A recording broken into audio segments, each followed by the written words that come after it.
Terungkap, Menhan Rusia bongkar tujuan Putin serang Ukraina. Menteri Pertahanan atau Menhan Rusia, Sergei Shoigu, mulai membongkar target sebenarnya di balik serangan militernya ke Ukraina. Dia menyebut Moskow sedang berusaha untuk membentuk Uni Soviet kembali. Dalam sebuah sesi pertemuan dengan pejabat militer lainnya, Shoigu mengatakan bahwa kebangkitan Uni Soviet baru ini akan membawa perdamaian. Segera akan ada Uni Soviet lagi dan kita akan kembali hidup dalam damai, ujarnya dalam sebuah video dikutip Express pada Kamis. Sebelum pecah pada tahun 1991, Ukraina merupakan bagian dari Uni Soviet. Dalam masa itu, negeri ladang gandum Eropa ini bernama Republik Sosialis Soviet Ukraina yang dipimpin langsung oleh cabang Partai Komunis Soviet di Ukraina, Partai Komunis Ukraina.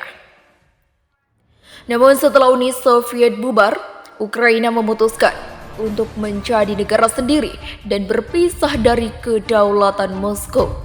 Adapun pernyataan ini sendiri cukup berbeda dengan apa yang disampaikan Presiden Vladimir Putin saat mengumumkan dimulainya serangan ke Ukraina pada 24 Februari lalu.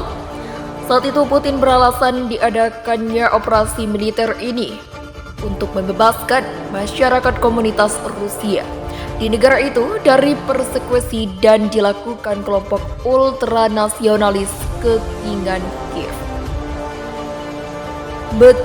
Kiev.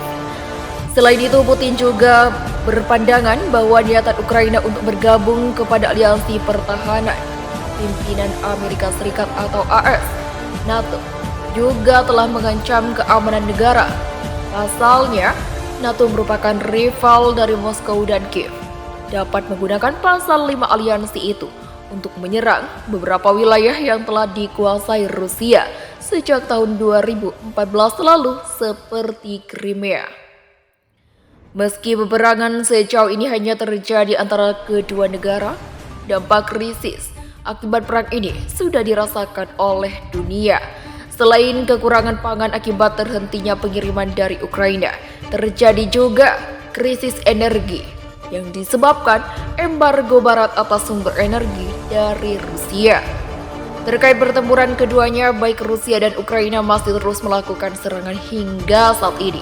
Ukraina diketahui mulai melancarkan serangan balik ke pihak Rusia dengan bantuan rudal HIMARS dari Amerika Serikat.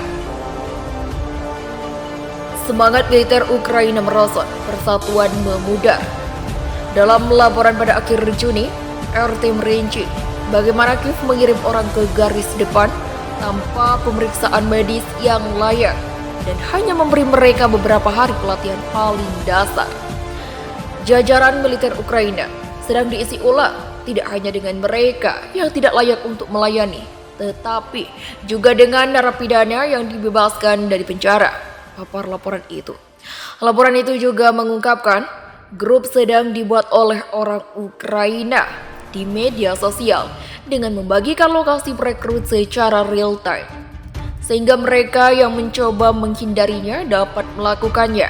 Artikel NYT juga menyebutkan kelompok semacam itu. Beberapa orang tidak mau berperang karena kekalahan Ukraina yang tinggi, menurut NYT, berpuncak pada musim semi. Ini dengan 100 tewas dan hampir 400 terluka setiap hari, tetapi orang lain mengikuti wajib militer karena alasan politik, papar laporan NYT.